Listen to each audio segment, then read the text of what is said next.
America.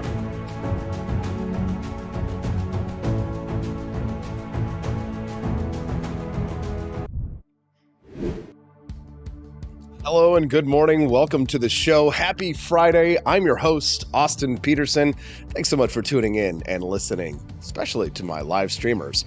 The Cantina crew. First up, we'll be discussing the loss of Hispanic voters from the Democrats to the Republicans. Democrats have been freaking out Hispanic voters with their gender weirdness and their lack of patriotism. Not my words. That's from Hispanic voters. Talk about that. I've got two great articles and a new Veritas Project sting operation video that will make you laugh. It will make you smile. It will make you shake your maracas. Yes, it's going to be a good one. And then, of course, we'll talk to Paul Curtman, veteran and former Missouri State Representative, about the upcoming midterms in general next week. Will we see a red wave, or will freedom splish splash and take a bath? Then Elon Musk is trolling everyone with his demand that verified users on Twitter fork up $8 a month if they want to keep their blue checks. It's a glorious sight to see, well worth $44 billion.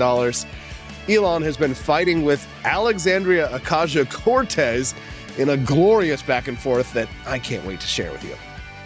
And Angela McCardle, she's the chair of the Libertarian Party. She joins me to talk about the role of third-party candidates in Tuesday's election. Is that a wasted vote, or is there something with substance there? We'll ask her at 8 a.m. It's going to be a great show today. You don't want to miss a single moment.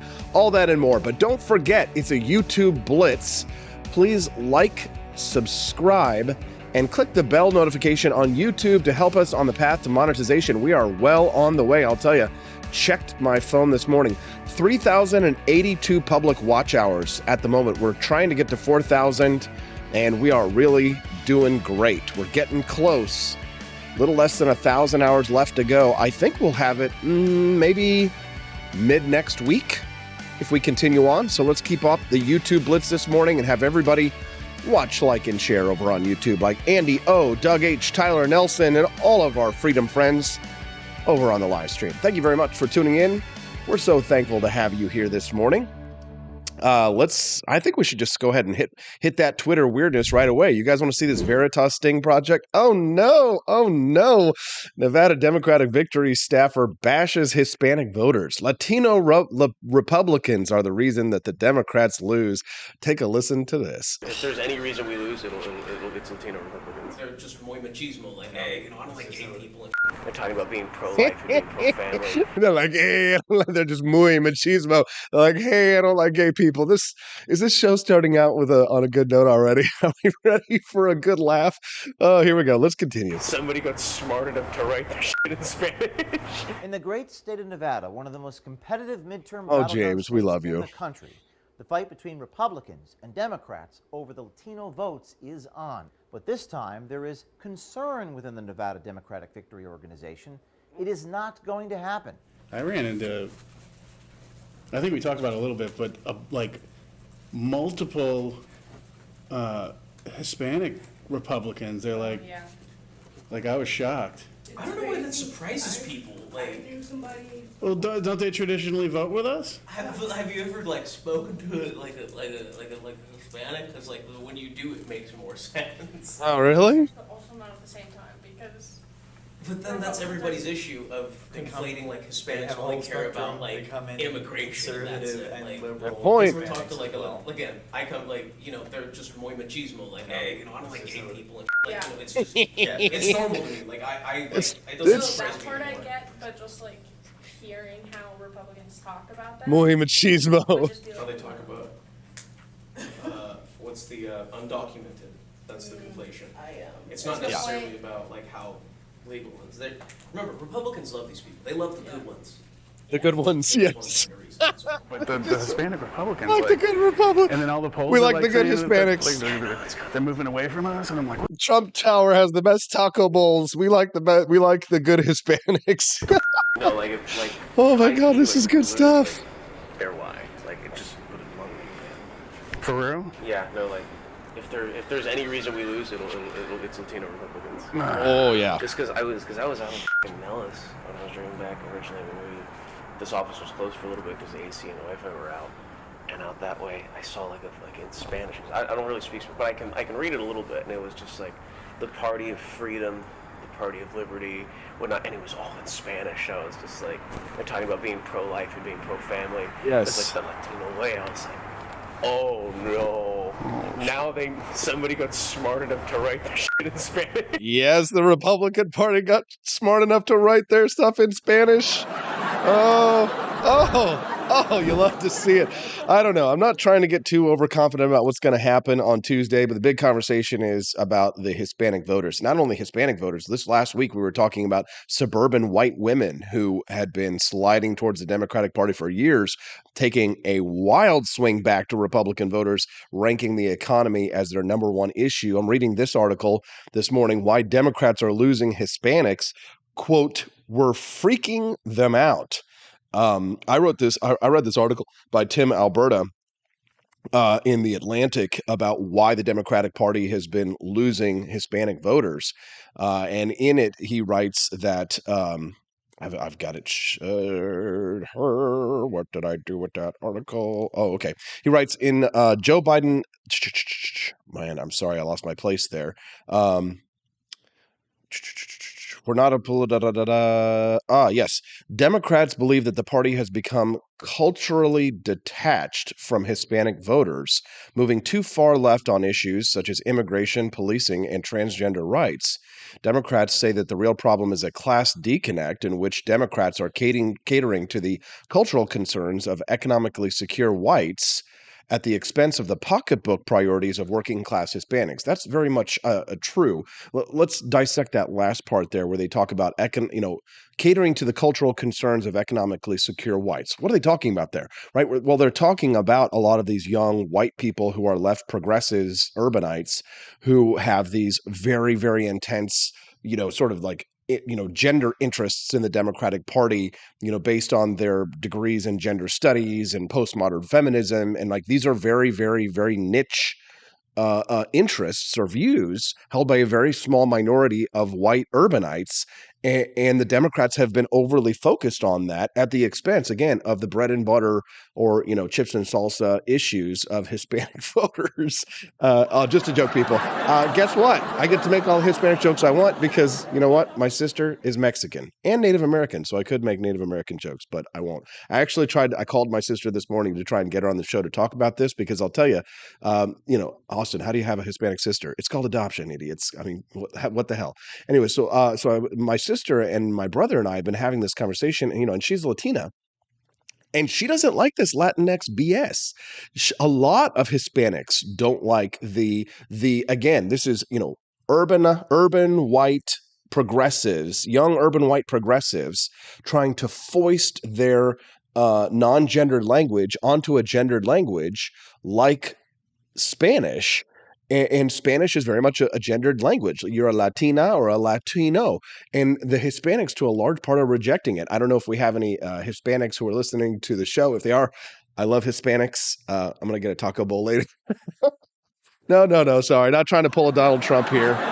We're all just in a good mood today. Yes. Let's all get cheered up. We've got so many great topics. I can't wait to share this with you. Okay. So the other...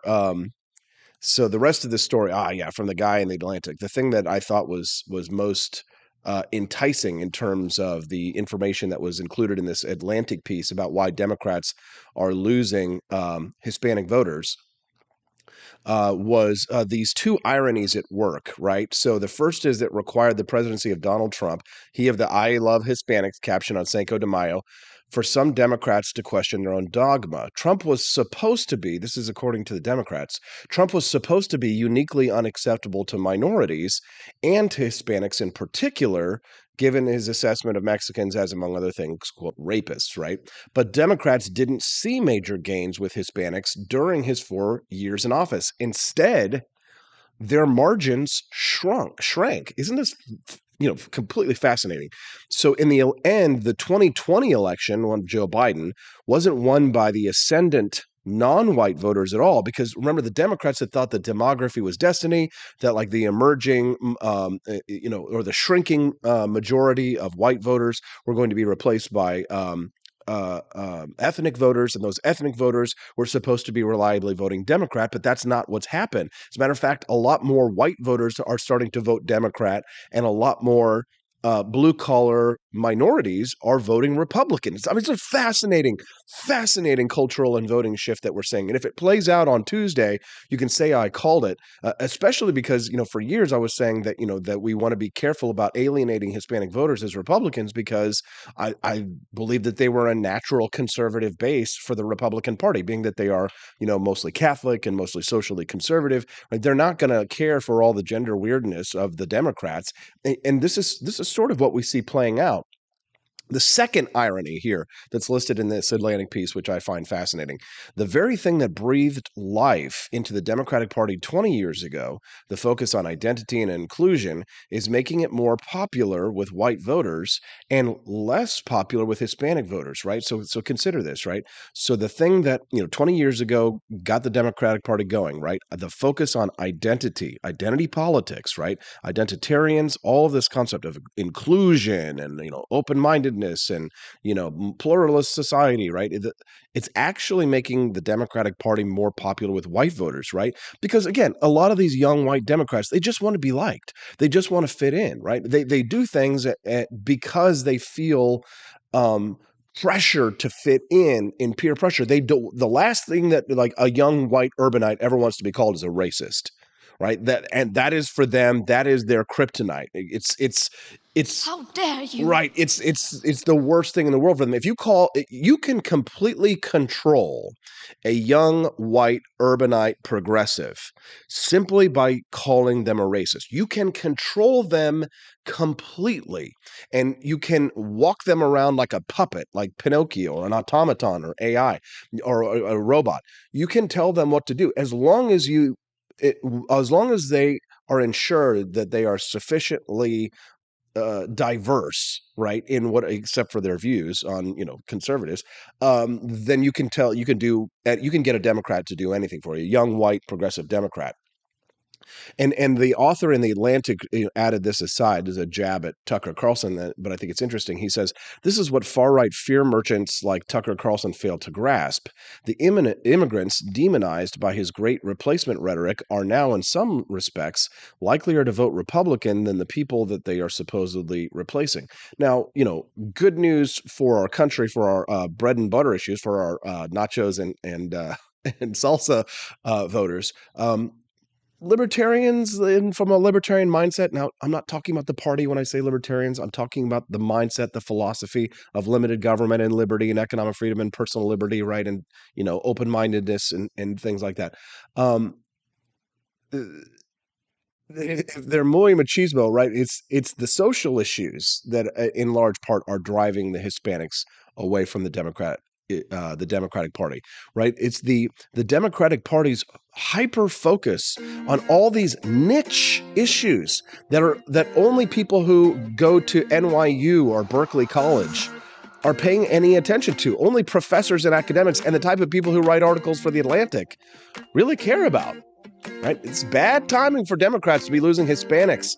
The U.S. Hispanic population has grown 62 million from fewer than 10 million in 1970. In the last election, Hispanics eclipsed African Americans in terms of raw eligible voters. Ooh, we'll talk about that, all that and more when we get back on the Wake Up America Show at wakeupamericashow.com.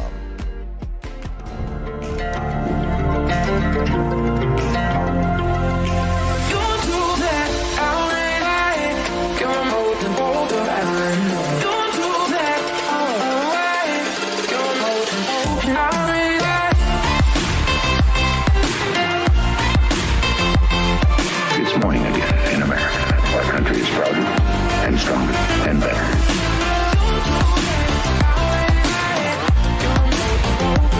I like like shooting things, but whenever I can't shoot something, I like to cut things. My life isn't all about shooting and stabbing and cutting, though. Sometimes I have to do actual work, but when I work, I still like to have fun. And there's nothing less fun than trying to cut with a crappy knife. Thankfully, from the ancient sect of Christian knights, who also loved cutting and stabbing, comes a new implement that has received my personal blessing, the Templar knife. Like the ancient sword of Excalibur, you don't choose a Templar knife, it chooses you. You just decide what kind you want on the website first, however, and then order it online, and then it chooses you. The Templar knife comes in a variety of shapes. As a man of culture and taste, I have decided I will never use a terrible knife again. And thanks to the inspiration provided by this excellent product, I have decided to launch a new crusade against anyone using less than superior knives. Join me, brothers and sisters, by visiting uppercuttactical.com/pages/Templar-knives. That's a lot of slashes. For that, you'll need a Templar knife. For 10% off, use code AP for Liberty and join me in a quest for glory, for liberty, for Christendom, for the Templar knife. Get yours today. Fire.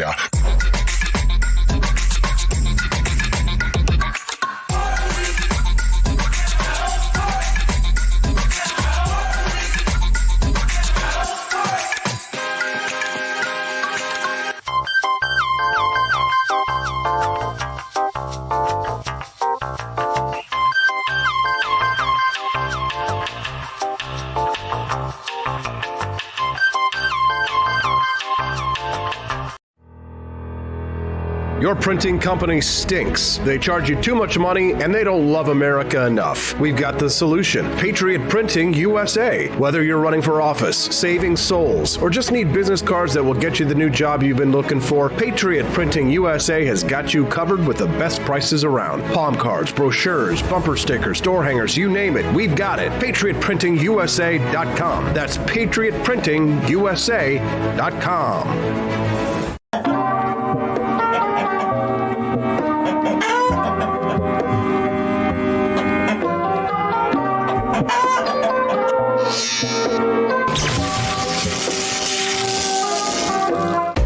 Want an engaging website to boost your business?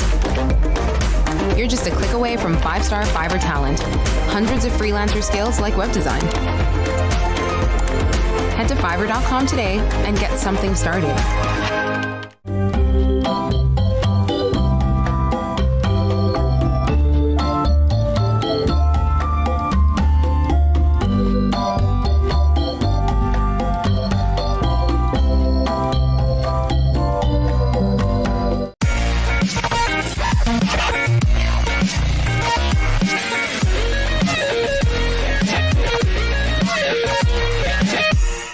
Average Americans are turning into conspiracy theorists at an unprecedented rate. Flip City Magazine was created for new converts to aid in their in-depth research along the path of absolute truth. We offer the hardest-hitting news and opinion delivered uncensored in print directly to your door. Display proudly on your coffee table or hide discreetly under your mattress. Flip City is the magazine they don't want you to see, much less read. Subscribe to Flip City Magazine today at flipcitymag.com.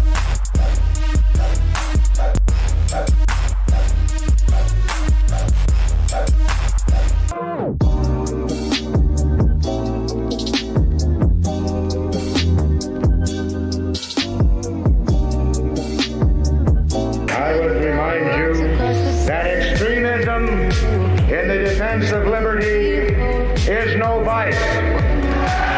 It is better to settle these matters in the courts than on the streets, and new laws are needed at every level. But law alone cannot make men see right.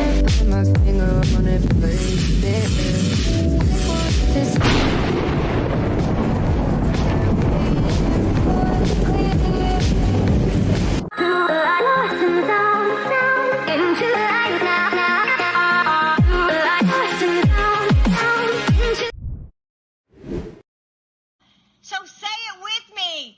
Si se puede. The future is ours. Thank you. So say it with Good morning. Good morning. How are you? It's Austin Peterson, and you're watching my show. Thank you so much for tuning in. We're glad to have you here. Happy to see all of our friends over on YouTube this morning who are joining us for the YouTube Blitz to help us to get to 4,000 watch hours on our path towards monetization. Good morning, my beautiful wife, Stephanie, over on the stream, John Mashurik and Quest Fanning. Nice to see you guys over there. Yes, together we can. See, say Podway. Good morning, my breakfast tacos. How are you? What kind of a breakfast taco are you today? I'm feeling like a spicy chorizo. It's going to give me a spicy number two. We're so happy to have you here this morning. I've got a little bit more of some, before I get back to talking about Hispanic voters and joining the Republican Party because of the Democrats' weirdness. Let me get back to my Twitter weirdness here for just a moment and show you this clip yesterday I thought was interesting, shared by Clay Travis from The View. Oh, you know, it's going to be toxic. I read a poll just yesterday that white Republican suburban women are now going to vote Republican. Why? It's almost like roaches voting for Raid, right? Oh, okay. Pause there. All right. While we're engaged dabbling in casual racism, imagine yourself a host going out on national television, a white lady, and she goes out there and says like, it's like monkeys voting for the banana harvester or something like that. What do you think would happen to a woman like that, if she went out there, if a white woman said something like that? But as Clay Travis said, if anyone else, if a host had said anyone else, if they had said this about anyone else other than white people, they'd be immediately fired. White Republican suburban women are now going to vote Republican. Why? It's almost like roaches voting for Raid, right? I think that's they're voting. No, it's insulting to the voter. They're voting against their own self-interest. Do they want to live in Gilead?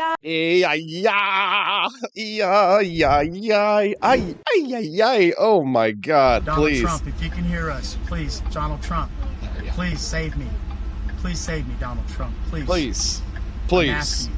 Let's be honest. We are led by very, very stupid people. Very, very stupid people. If you're just tuning into the Wake Up America show, we are talking today about Hispanic voters ditching the Democrats and heading towards the GOP. We've been reading from this article that was written in The Atlantic about why Democrats are losing the Hispanic vote. One of the things that the author wrote was that Hispanics should be considered, quote, normie voters. It's becoming clearer and clearer that Democrats have seriously erred by lumping Hispanics in with people of color and assuming that they embraced a litany of liberal causes around race and other issues that are dear to the hearts of Democratic activists. This was a flawed assumption. Brilliant. Chef's kiss. In reality, Hispanic voters are overwhelmingly an upwardly mobile, and that's important because when you're upwardly mobile, you're not considered an oppressed proletariat. Patriotic population, absolutely. They love their adopted country, and they're very patriotic.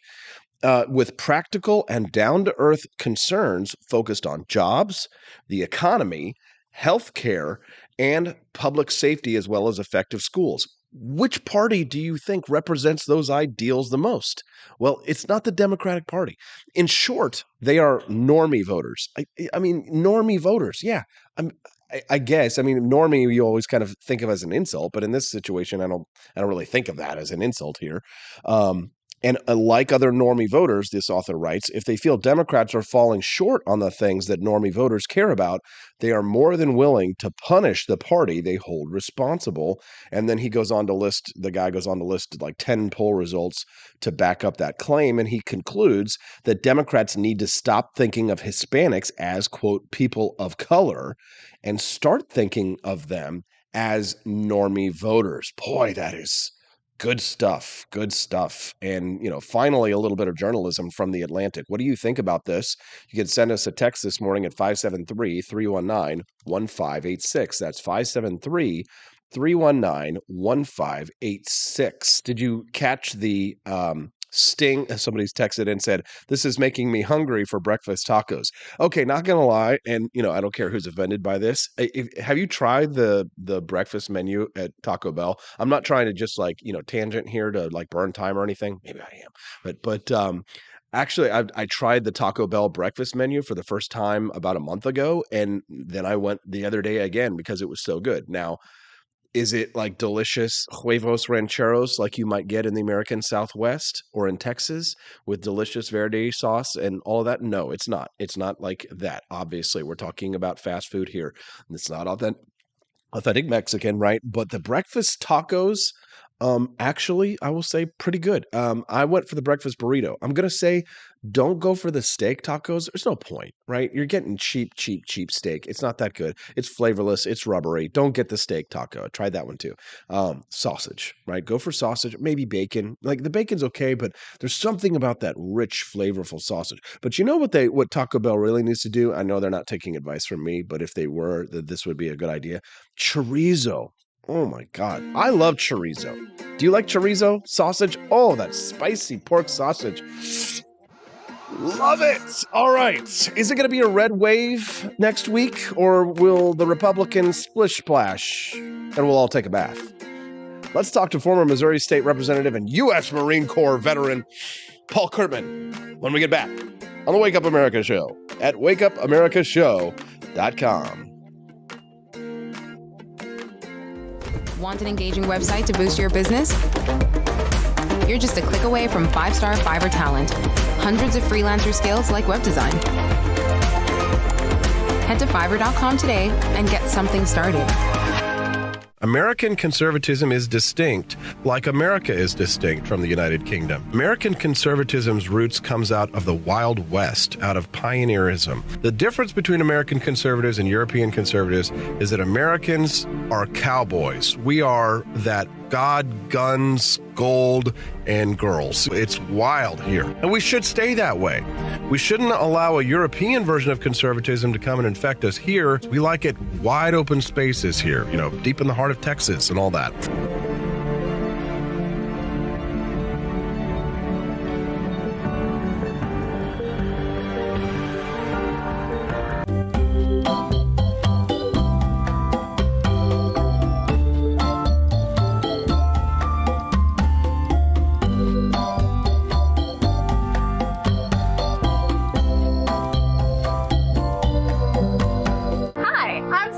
Austin's wife. I want to thank you all for watching the Wake Up America Show with Austin Peterson. This show has been a huge venture for our family, so we would love it if you could join us.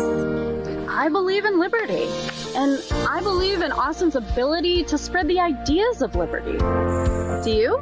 I want to ask you today to join Peterson's Patriots with a pledge of $17.76 a month. Help us to stay cancel-proof so we can spread the message of limited government across the country. I joined Peterson's Patriots myself, just in a little different way. Visit wakeupAmericaShow.com/support and make your pledge today.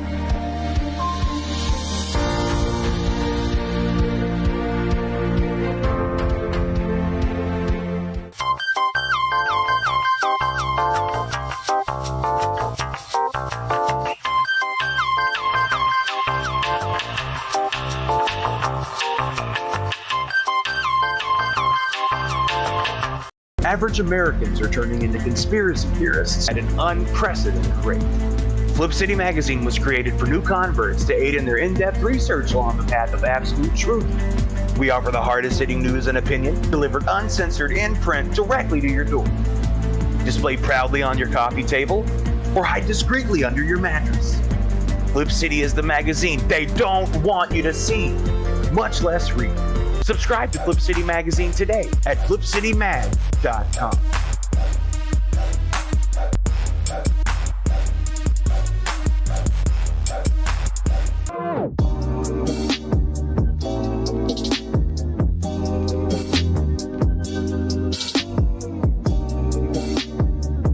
Speaker Pelosi's husband Paul made a big investment in chips just before Congress votes on a bill that would give $52 billion in subsidies and tax credits to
Good morning, Rise and Freedom. I'm Austin Peterson. You're watching and listening to the Wake Up America Show at wakeupAmericaShow.com at 7:33. Happy Friday. Thanks so much for joining us. So, the question of the day, will we see a red wave next week? Or will we splish splash and just take a bath? And will the Democrats manage to hold on to power? Let's talk to a man who knows politics better than almost anybody else. He's our good friend of the show and former Missouri State Representative, as well as a United States Marine Corps veteran. Thank you for your service. Paul Curtman joining us live and on camera right now. Good morning, Paul. How are you, sir? Doing pretty good, Austin. Really glad to be with you again. Yeah, thanks so much for coming on, Paul. We always appreciate your insight. Paul, maybe I'm getting ahead of myself. I'm just feeling a little excited. Maybe it's because it's Friday and the weekend is coming. But I've got a good feeling about next week. What about you?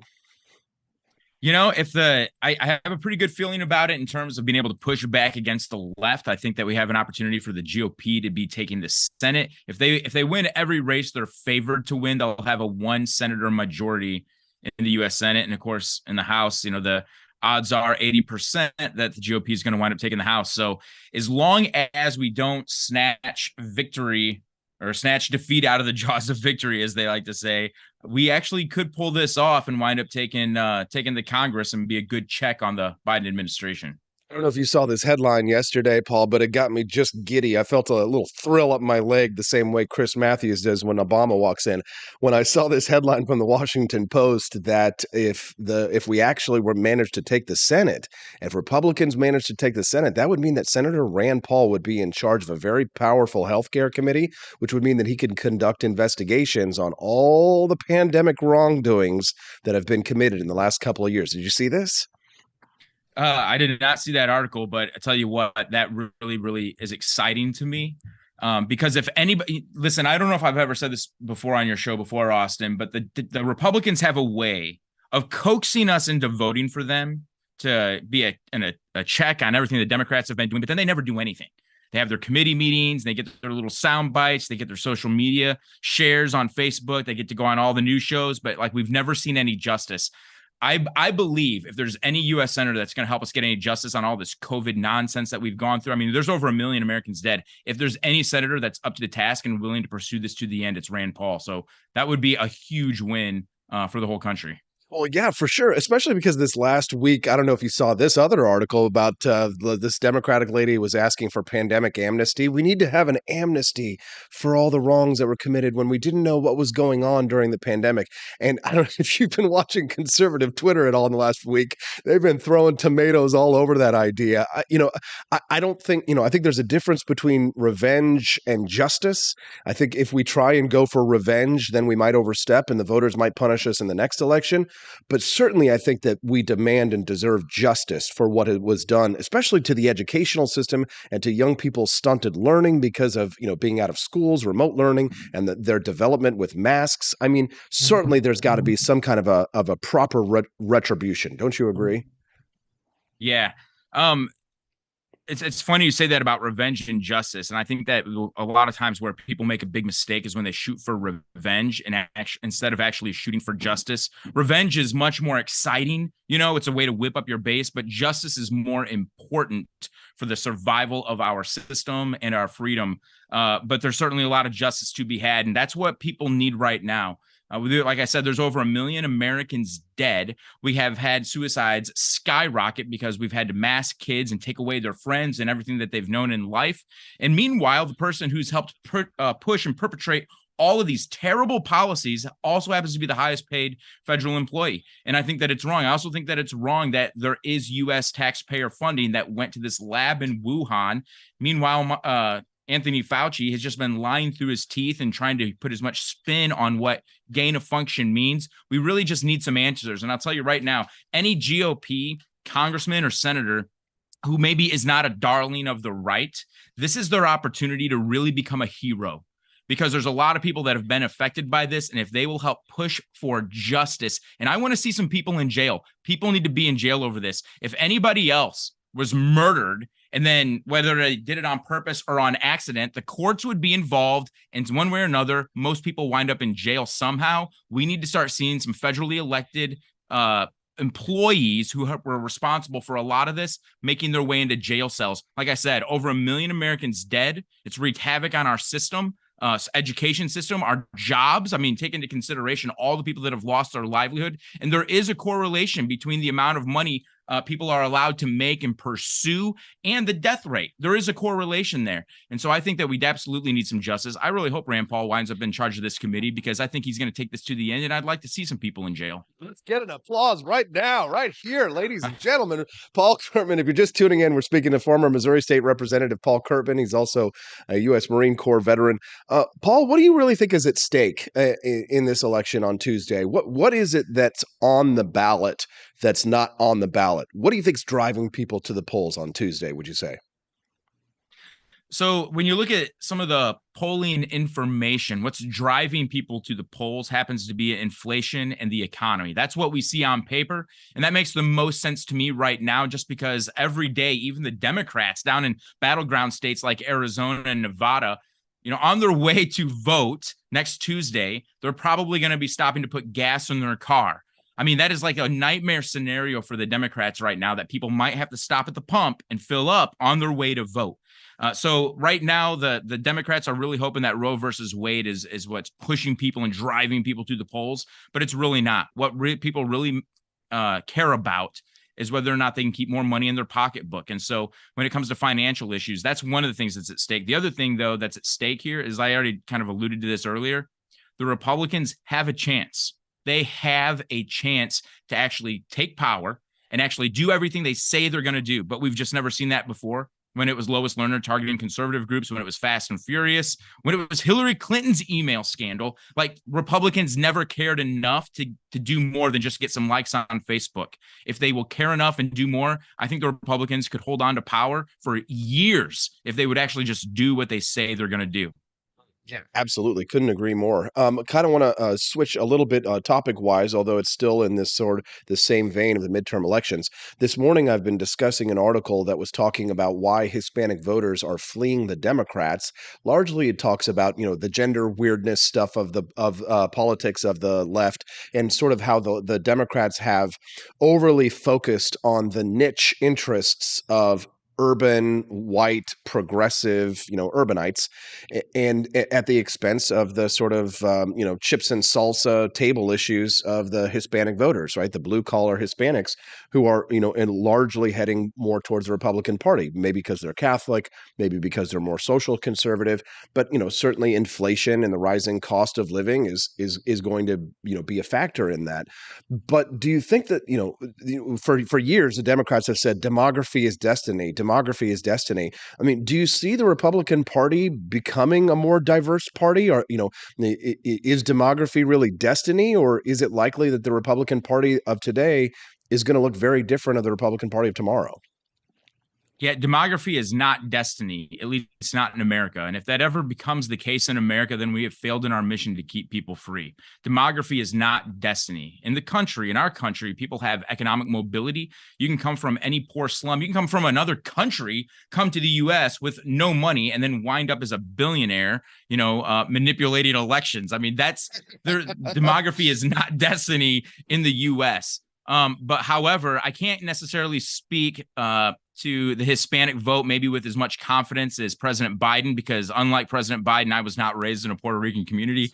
But I can tell you this: you don't have to be a genius and you don't have to be a social scientist to understand that there are ethnic communities that are very deeply rooted in their traditions, because they have a sincere appreciation for the generations that came before them. And when those generations that come before them are fleeing places like communist Cuba, where they're being persecuted just for trying to make money or have their own religious practice or deeply, sincerely held religious beliefs, the Democrat Party cannot in any way hold on to that demographic for very long if the Democrat Party is going to continue to go in the direction of radical wokeism.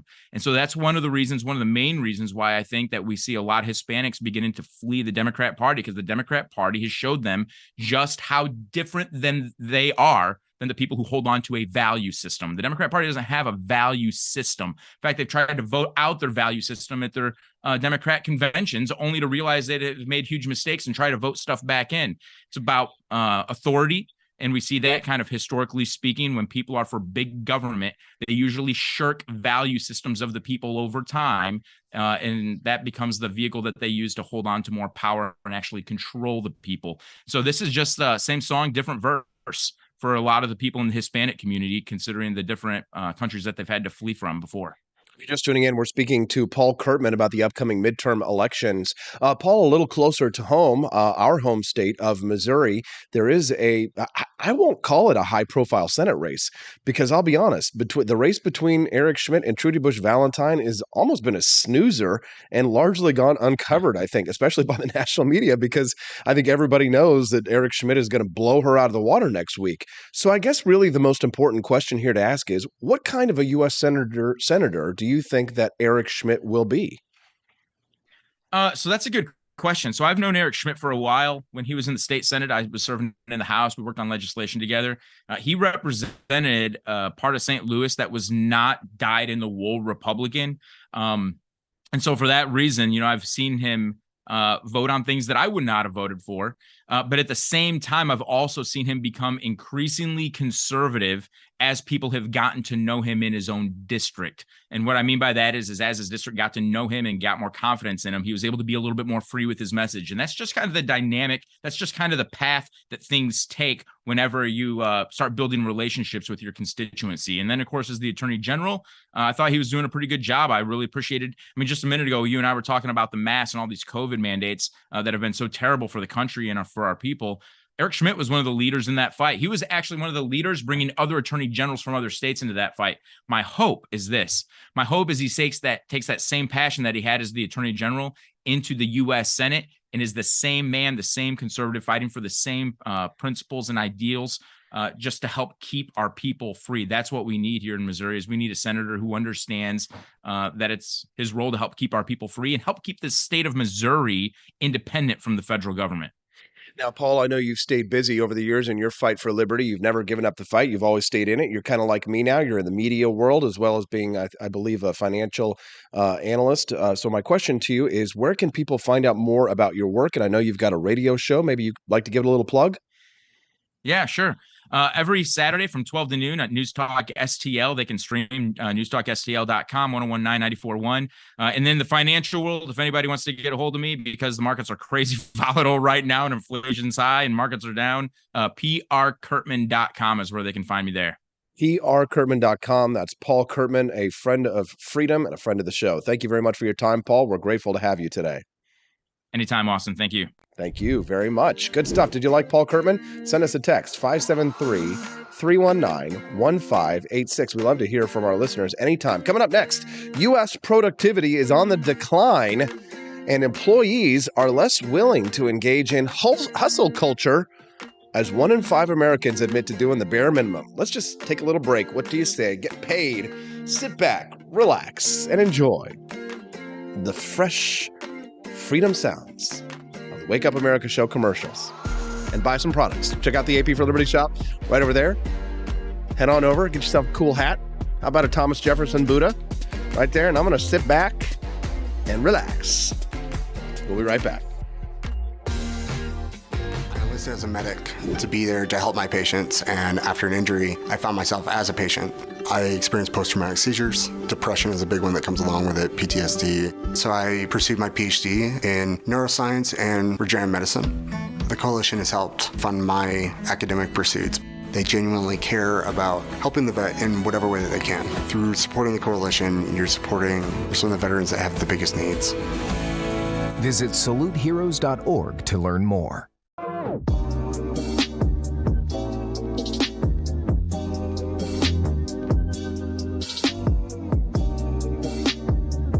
If there wasn't going to be somebody who was a fiery champion of liberty, somebody who would get out there and who would be aggressive, and if they wouldn't do it with more fire or passion than I had, then I would go and I would fight this battle for us.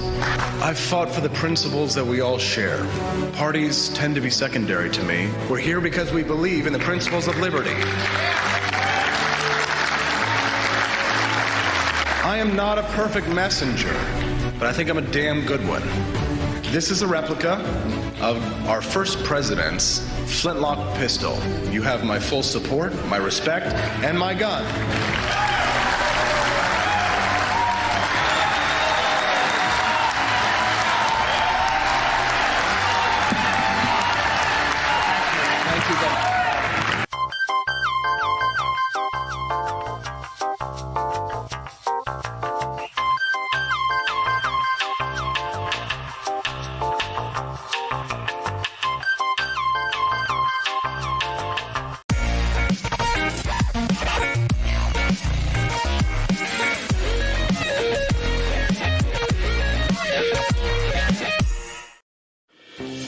enough yet? Do facts no longer matter? Are lies to be encouraged instead of punished? This is not our inheritance.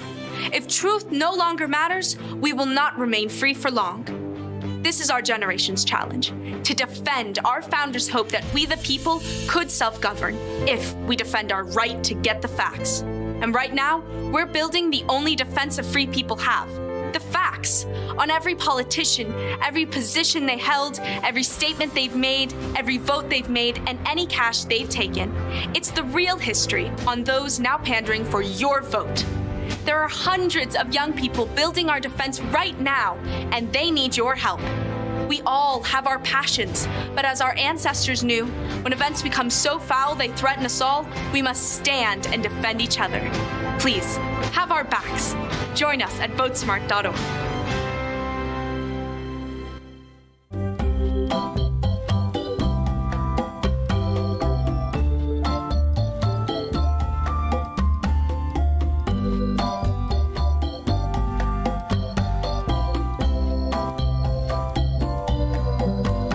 What would happen if I had to pick up the phone, call 911 for one of my family members or one of my neighbors? What would I do if no one was on the other end to respond? What if there was no 911? You can be a part of the solution. Anybody can be a firefighter. Male, female, younger, older. We have school teachers. We have leaders in business.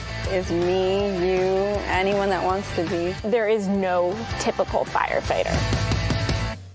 We wish you a freedom Christmas. We wish you a freedom Christmas. We wish you a freedom Christmas and a liberty New Year. Socialists and commies may try to convince you that the holiday's all about free stuff. But let's be honest, we all know whose wallet Santa's gifts are coming out of. There ain't no such thing as a free stocking. Santa is the only guy with a big white beard promising free stuff that we want anything to do with this holiday.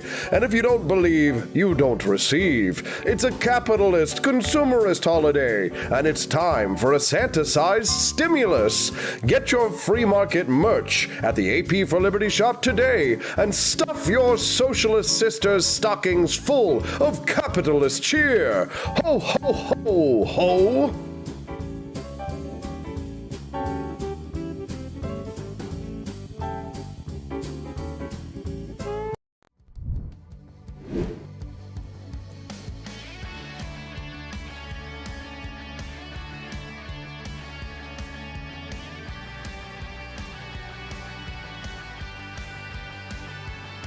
Hey, how's it going? It's Austin Peterson. Thanks so much for joining the show. Glad to have you here. I don't know why I feel so great today. I'm in such a good mood. Maybe it's because it's Friday. I don't know. But I feel like busting out some work, getting it done, going home, and taking a little break. Maybe I'll have a nice little nap this afternoon, cuddle up next to my baby. Or should I get the work done that I've been putting off and know that I need to get done? You know what? I'm feeling lazy, like a lot of Americans are feeling lazy. There's no doubt about it. Employees across the country are pulling back at work. This is according to an article from Yahoo Finance. Labor productivity is slowing this year, according to the U.S. Bureau of Labor Statistics. The government agency, this is the one that comes up with the measurement by taking output per hour and dividing that number by an index of all the workers, paid and unpaid. We are watching you, comrades. We will see how much you work. We will destroy you if you do not work hard enough. Work harder. You must pay taxes to the IRS. Taxation is the price we pay to live in a civilized society. Now go to gulags. Oh yes. Soyuz Nereshi. What? Soyuz Neroshimi Otrovia Republic. They're watching your productivity, comrades. So it's another blow for employers struggling to keep employees engaged. Oh, the poor employers. First there was the Great Resignation, and now there's quiet quitting. Oh no, and they need to change the name of quiet quitting. It needs to stop being a thing, because it's not quiet quitting. You're not quitting your job. You're just doing your job and you're doing your job that you are paid for. You're just not going over and above and beyond. It's the hustle culture, right? The employers have been for so long, they have been gotten used to squeezing every last ounce of productivity. Just all the employees just, you must be here 8 hours a day. Squeezing the hell out of all of us poor workers. And Americans are just fed up. They're tired of it. I get it. How many times have you gone to work for some corporation, some corporate a-hole boss that does not care about you at all? And they're making you do all of this stuff that has nothing to do with your job. How many times have you been there? I have been there. Have you been there? And you go and you work for these people, and then they and you never get a pay increase. And then they're like, oh, well, we want you to do this and we want you to do that. And it had nothing to do with your job description. Quiet quitting is just that you do what you were hired for, right? No more, no less, right? You're not slacking. You're doing the job that you were hired for. They call that quiet quitting, right? It needs to be something else. It needs to be quiet doing the job that you were, hired to do. I don't know. How do you guys think about this one? Doug H says, you guys have productivity. What's that like? That's very funny. Micah McGuire this morning, good to see you, Micah, says it's easier to be happy at work when your paycheck goes 15% further. Yeah, I would agree. Inflation probably has a lot to do with this, right? But it is funny to read all of these articles that are obviously written by the elites and the big corporate oligarchs and business owners who are just losing their crap. Quiet quitting, this is how Yahoo defines it, isn't necessarily about leaving your job. Instead, it's simply doing the bare minimum. The term has been going viral lately, right? So doing the bare minimum. So when we say the bare minimum, again, they're trying to sort of talk down on it, but bare minimum means doing your job, right? It doesn't mean going over and above and beyond. I mean, going over and above and beyond is what we entrepreneurs do, or the employers do, the people who are making the profits do, right? The people who have been able to push through inflation, or who inflation isn't harming. We don't have to go to the grocery store and say, oh God, I'm I've got to clip coupons and do all this other kind of stuff to be able to get by, right?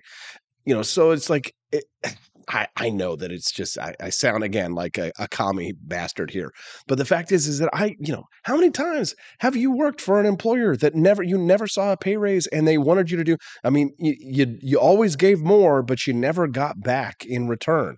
I got to say that, sometimes Steffi and my wife and I, because we both are, self-employed now, we're talking about, the thing about working for yourself versus working for someone else is that when you work for someone else, and I know that this isn't for everybody, and I know that this is not the situation for everybody, but for a lot of the jobs I've been in, a lot of the jobs my wife has been in, is that when you're at your job, you don't necessarily always have to be working at your job, right? And so there's sort of this comfort, because when you're at this 8-hour-a-day job, you may get your job done in 3-4 hours and have 4 hours to burn when you really can be doing other things, right? You can be on your phone, working your side hustle or your AP for Liberty shop, or what have you. You could be doing that, but when you work for yourself, you really can't do that, right? When you're working for yourself and you're actually working because you have to, because there's no screwing around when you're your own boss, right? But it's not the same thing when you're an employee. Because of the way that the companies are typically structured, it's you have these 8-hour work days. And when you have an 8-hour work day, that may not make sense if your job is to do, whatever your job is, and you get your job done and you've got hours to burn, but your employer just wants you to sit there, right? And they say you're being unproductive. I mean, it's an entrepreneur's job to go out there and find more to get done with the time that you have. But employees aren't entrepreneurs by definition. Again, I'm sorry to sound like a communist in all of this, but I mean, I've seen it from both sides. I've been the corporate slave and I've been the entrepreneur. And I can tell you that as it's completely different mindsets. And the people who work for other people, they have a certain set of expectations. If I go to work for somebody else, they have a certain set of expectations. If I go to work for somebody else, I'm getting a paycheck every 2 weeks, and I'm signing an agreement that says I'm going to be there for 8 hours a day. But if you give me 8 hours of work a day, then I'll work for all 8 of the hours. But for the most part, they're not giving you 8 hours of work a day, but they still want you to be there 8 hours a day. But then they expect you to act like an entrepreneur when you're not an entrepreneur, and to go out there and find more work to do when you weren't hired to do any of the work that they could possibly do, or somebody's going to think you're taking over their job and trying to do their job. Again, not trying to sound like a little commie bastard, but I notice these things and I have to speak up. All right. So it looks like our next guest, Angela McCardle, unfortunately is not going to make it. Her house in Texas, where she lives, has no power.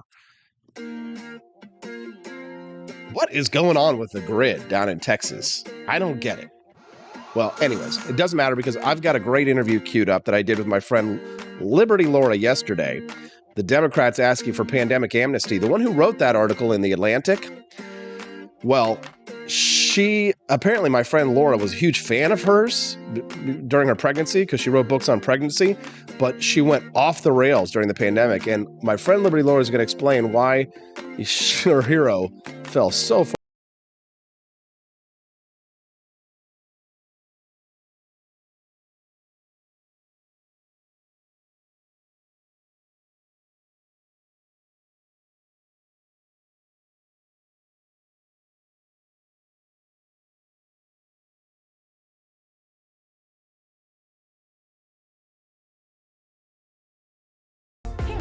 My name is Kelvin. Welcome to Frenchy Bush.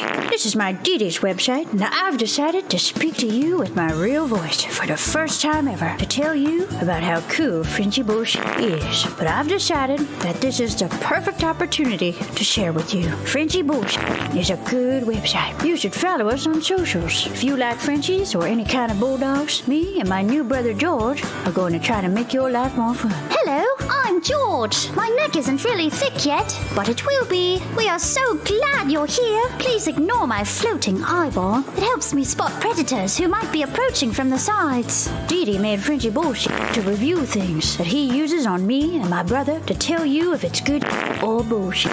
Take this collar, for example. Didi really likes it. Didi said it's really handy because us Frenchies got thick necks. Need something really tough. People think Frenchies are little, but if you look at us from below, you can see we are really pretty buff.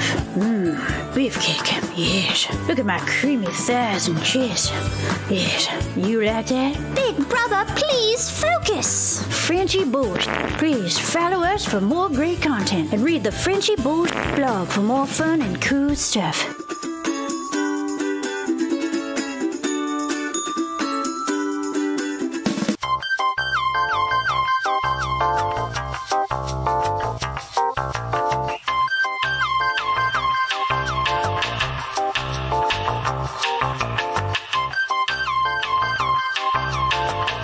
I'm a public defender. I am a public defender. I'm proud to be a public defender. 80% of Americans accused of a crime will get appointed a public defender. Everybody from a speeding ticket to capital murder. For every dollar we spend on public defenders, we spend $3 on prosecutors. Public defenders have to do pretty much everything on their own. Social workers, counselors. Investigating is another piece of it. The average public defender holds 300 cases annually. You never feel like there's enough time. Public defenders have health issues all the time. A lot of people give up and say, I can't do this work anymore. Gideon's Promise trains, mentors, and supports public defenders.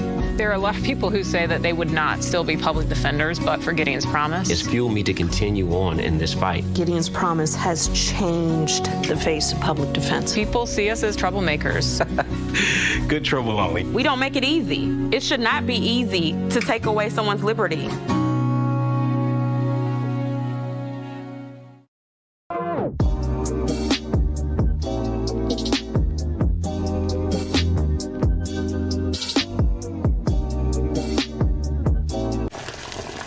Ever hear the one about the frog? Put a frog in a pot of boiling water and it'll jump right out. Here's my resume again. But put a frog in a pot of cool water and slowly heat it up, and that frog will boil. It's a lie. But as a metaphor for us and all that we go through as veterans, any real-world experience, it's a story that rings true. We make excuses for how we feel. We push everything down. We tell ourselves the lie that it's easier to stay in that boiling water, to disconnect. And some days, maybe it is.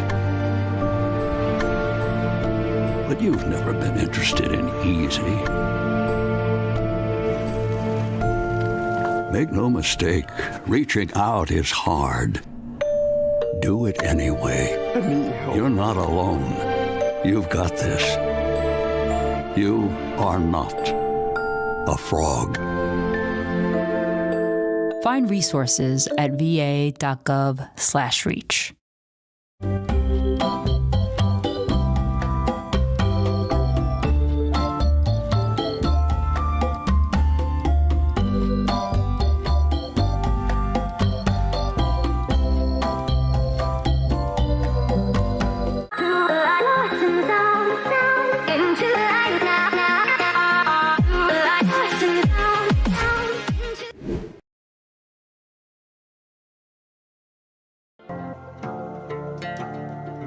In order to save a native fish species in Montana's Glacier National Park, Park Service officials want to use rat poison to kill off a non-native species that Park Service officials put in the lake 100 years ago. In the early 1900s, government Park Service officials artificially stocked Gunsight Lake with rainbow trout to improve recreational fishing opportunities. Since then, the rainbow trout's population has increased, and through hybridization now threatens the existence of a different species of trout native to surrounding waterways. Rat poison that government officials want to use has been banned since 2005, is toxic to animals and humans, and has been linked to Parkinson's disease. This poison is a naturally derived compound and breaks down when exposed to sunlight, and officials can use other neutralizing agents downstream to limit contamination. The National Park Service has similar plans for waterways in the Grand Canyon as well. The federal government has confirmed a nationwide shortage of Adderall, months after nearly 2/3 of community pharmacies reported that they were having trouble filling prescriptions. And despite this shortage, the federal government also indicates that it will not raise the drug's production quota for next year. In case you didn't already know, Adderall is a federally controlled substance because of its potential for abuse, and patients in most states can only pick up 1 month's supply at a time, and generally can only do so a few days before their previous prescription runs out. In response to the current shortage, the Food and Drug Administration has recommended that patients speak with their providers about finding alternative methods for treatment. The Drug Enforcement Agency, more commonly referred to as the DEA, every year sets up a production quota for Adderall to establish the quantities made for medical, scientific, and industrial use. Prescriptions for Adderall last year were up 10.4% compared to 2020. Between then and now, in response to the COVID-19 pandemic, officials had relaxed federal rules that had required traditional in-person examinations before the prescription of addictive drugs like Adderall and Xanax. And in response to these rule changes, there was a boom in telehealth startup apps that were designed to streamline this relationship between remote providers and their patients. One of these popular telehealth apps, known as Cerebral Inc., is now under federal investigation for deceptive and unfair advertising and marketing practices after the Federal Trade Commission announced that it was stepping up enforcement against companies that, quote, trick or trap consumers into subscription services.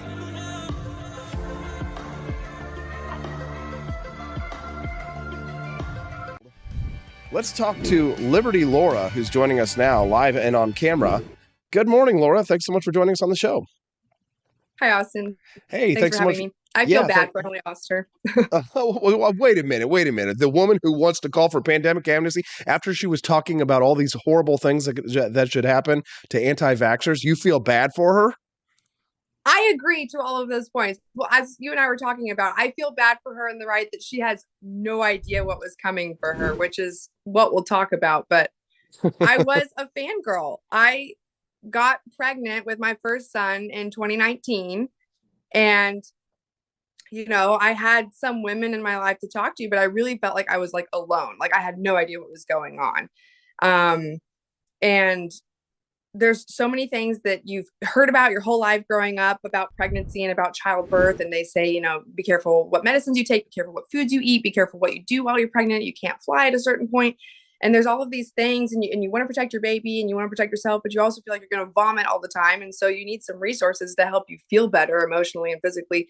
And so Emily Oster has a series of books. She's an economist at Brown University, and she's also a mom. And so she wrote a series of books breaking down these pregnancy and parenting myths by using data and statistical analysis, and really lays it all out there in a beautifully well done series of books. And her first book is called Expecting Better. It was her top performing book out of the three. And that's the one I read. And it's about, you know, can you eat raw sushi while you're pregnant? And basically the answer is yes, the risk is low. Can you eat deli meat while you're pregnant? Basically the answer is if you choose to take that risk, the risk is low. And she really gives there's a risk of pause. There's a risk of eating deli meat when you're pregnant? All of these things.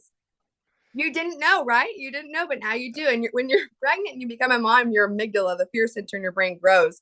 And so you need data like this to be able to operate. Also, Austin, Mexican shredded cheese. There's like a listeria risk with shredded. All of these facts are stuffed in my already busy brain now. But good to know. All right. All right. So she was a hero of yours because you were reading her books about pregnancy, and there was all this really good information in there. So you kind of idolized her, and then the pandemic happens. Yes. Yeah. So I had followed her since 2019. I had followed her on Instagram and read some of her newsletter content, and then the pandemic happened, and it happened slow, right? I think it was a slow burn for most people. And I was watching the content she posts, and she does this regular thing that she's known for, where she does Q&As on her Instagram during her 6 a.m. morning run. And I was watching these Q&As, and 2020 happened, and we were all pretty scared, and at least at the first part of 2020. And I remember I was one of those people that was like washing my groceries when we came home, in April and May. And but then that year happened in 2021, and most people we knew had COVID. I was pregnant at that point, so I said, I'm not going to get a new vaccine while I'm pregnant. And I was watching these Q&A questions, and they started to dramatically change from how I was thinking about things. And they started to say, like, well, we've kept our kids away from their grandparents for 1.5 years now. Should we keep going at it? They refuse to wear a mask outside with us. And I'm like, well, you don't need to wear a mask outside. All of the data says that the transmission outdoors just doesn't happen. Emily, you must respond to this with the facts, right? And she never did. And that happened all through 2021. And then these parents were like, can I booster my 6-month-old? And I said, these women are different than me. We do not think alike. Mm-hmm. And instead of responding with like, hey, the data actually shows that your healthy 6-month-old didn't need the original shot and probably definitely doesn't need a booster. She really took this nonchalant approach, and it was just like, it's whatever you want to do, which was completely fundamentally different than how she had her claim to fame. So she used to, when you were reading her books and she was talking about pregnancy and things like that, she was an expert on, she was providing real data and real research. But when it came to vaccination and, just a devil's advocate thing, she, like a lot of people, kind of have to rely on people who are actual experts in that field to say, oh, we're going to do that. But she didn't even provide data from those experts, is what you're saying? Now, she would say kids are low risk. She would say kids in this category are extremely low risk for hospitalization and definitely death, but go ahead and do whatever you want. Now, of course, parents should parent how they choose, but I was reacting to this content much differently than her. I have a handful of mom friends who also watch her, and we were texting each other during this time, and we're like, what's happening to Emily Oster? She's kind of lost her level-headed approach. And there's this tweet that's going around now of hers, and I believe it's from 2021.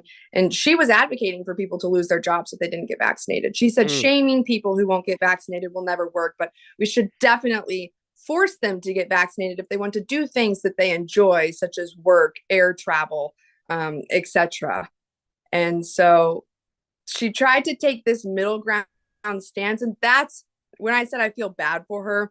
She kind of got lost in like the balkanization that's happening. She tried so hard to safeguard her like moderate position on things. And I see a number of friends and family around me doing this. They try and safeguard, they try and be moderate, they try and stay in the middle. But the problem is that there is no middle, because we all believe in different facts and different truths anymore. And so she got lost, and no one likes her because the left attacked her, if you'll remember, for advocating for opening schools in the fall of 2021. And now the right hates her for saying, please forgive us for every time we were wrong and shamed you for it. Man, this is good stuff. If you're just tuning in, I'm speaking to Laura Linkton. We're talking about the author Emily Oster, who Laura idolized for some time, really looked up to for her pregnancy information, and who really had a fall from grace during the pandemic. She was the author of the piece in The Atlantic, who was talking about why we need to have a pandemic amnesty. Now, on the good side of things, she can't win. Obviously, she's in a scenario where everybody hates her.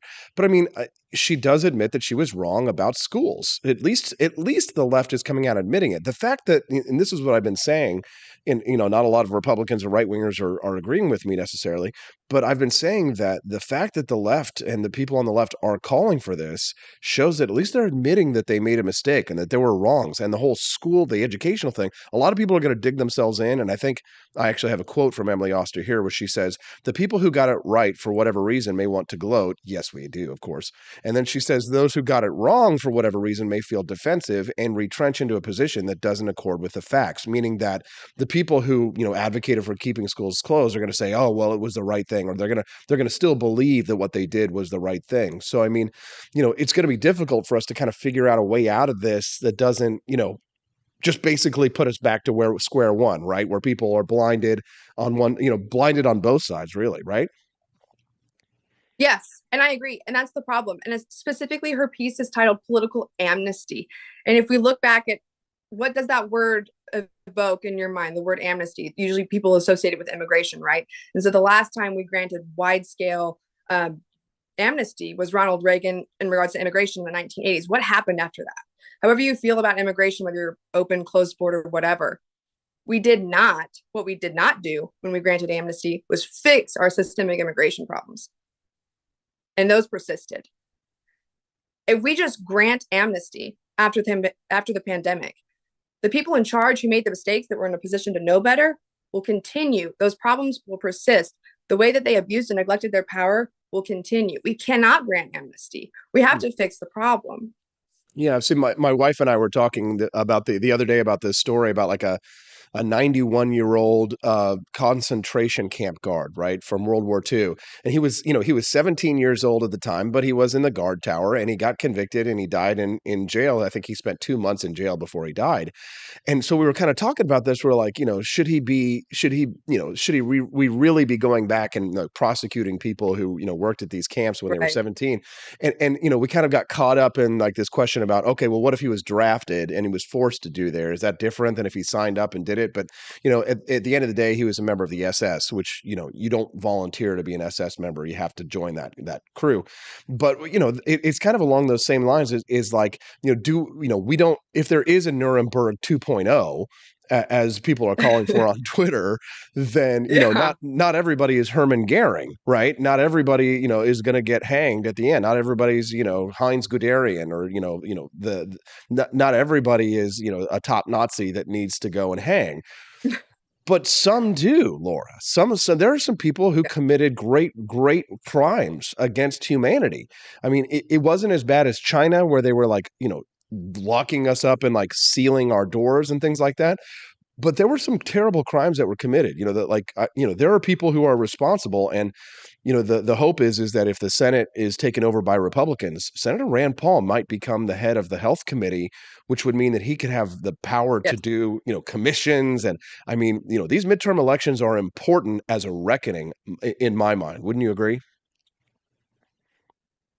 Fauci will be very busy during his retirement, if that is the case. So I was talking about consequences of what happened during the pandemic when another friend of mine pointed out when I was reading Emily Oster's piece, the most severe consequence for Emily and her family during that time was that her family had to wear masks during a hike. But to bring it back to her specialty, I had a friend who was pregnant with twins working in healthcare who was forced to get a vaccine to keep her job and maternity leave. And she didn't want to. And so she, in her mind, had to endanger the health of herself and her kids for the sake of her job. The pandemic politicians' reactions to the pandemic put people in those kind of positions. People were out of work. People had their health autonomy violated. Women had to go into ultrasound appointments to discover that they had a miscarriage and lost their baby without their husband there. I mean, these were severe consequences that happened because of the reactions of politicians who were in a position to know better. And so for some people, it's going to be really hard to get amnesty or forgiveness. Maybe we do believe in reparations. Reparations must be paid. Liberty Laura, you're always a great guest, and we appreciate your time on the show. Thanks for coming on and talking about your heroes that have fallen, this Emily Oster character. Tell us how people can find out more about your work. I know you've got I think it's a weekly newsletter that you write. It's a really great newsletter. You want to share that with our listeners? Yeah. So when I was pregnant in 2019, I was working in Congress. I was working in the House of Representatives as a communications director. And after all of COVID happened, I quit that job and now run my own political news aggregation service. It comes out 3 times a week, Monday, Wednesday, and Friday mornings. What I do as using my experience as a communications director is I go through everything online and pull the best of the best and a lot of underreported political news stories that you might not see through the mainstream media. That way you don't have to spend hours on Fox News and Reddit and Twitter and subjecting yourself to all that online violence. And instead you can get a succinct, summarized news brief for you 3 times a week. And you can sign up at billbrief.com. My newsletter is called Bill Brief. I'm also on Instagram and TikTok, of course, with the CCP at Laura from Kansas. She sometimes moonlights in making some awesome products for the AP for Liberty shop. Laura, thank you very much for your time and for your service in the cause of freedom. Thank you. Thank you very much. Thanks. All right. Did you like Liberty, Laura? Want an engaging website to boost your business? You're just a click away from 5-star Fiverr talent. Hundreds of freelancer skills like web design. Head to Fiverr.com today and get something started. American conservatism is distinct, like America is distinct from the United Kingdom. American conservatism's roots comes out of the Wild West, out of pioneerism. The difference between American conservatives and European conservatives is that Americans are cowboys. We are that God, guns, gold, and girls. It's wild here. And we should stay that way. We shouldn't allow a European version of conservatism to come and infect us here. We like it wide open spaces here, deep in the heart of Texas and all that.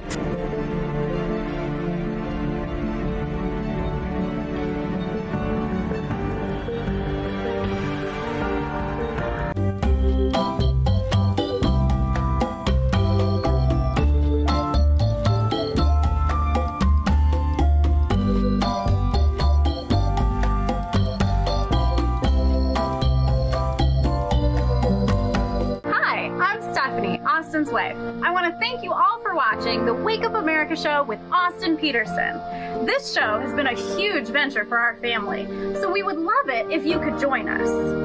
I believe in liberty, and I believe in Austin's ability to spread the ideas of liberty. Do you? I want to ask you today to join Peterson's Patriots with a pledge of $17.76 a month. Help us to stay cancel-proof so we can spread the message of limited government across the country. I joined Peterson's Patriots myself, just in a little different way. Visit wakeupAmericaShow.com/support and make your pledge today.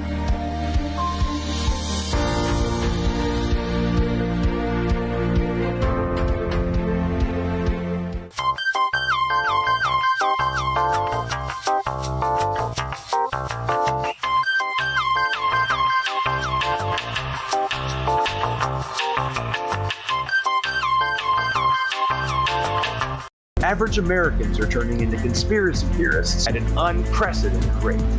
Flip City Magazine was created for new converts to aid in their in-depth research along the path of absolute truth. We offer the hardest-hitting news and opinion, delivered uncensored in print directly to your door. Display proudly on your coffee table, or hide discreetly under your mattress. Flip City is the magazine they don't want you to see, much less read. Subscribe to Flip City Magazine today at flipcitymag.com.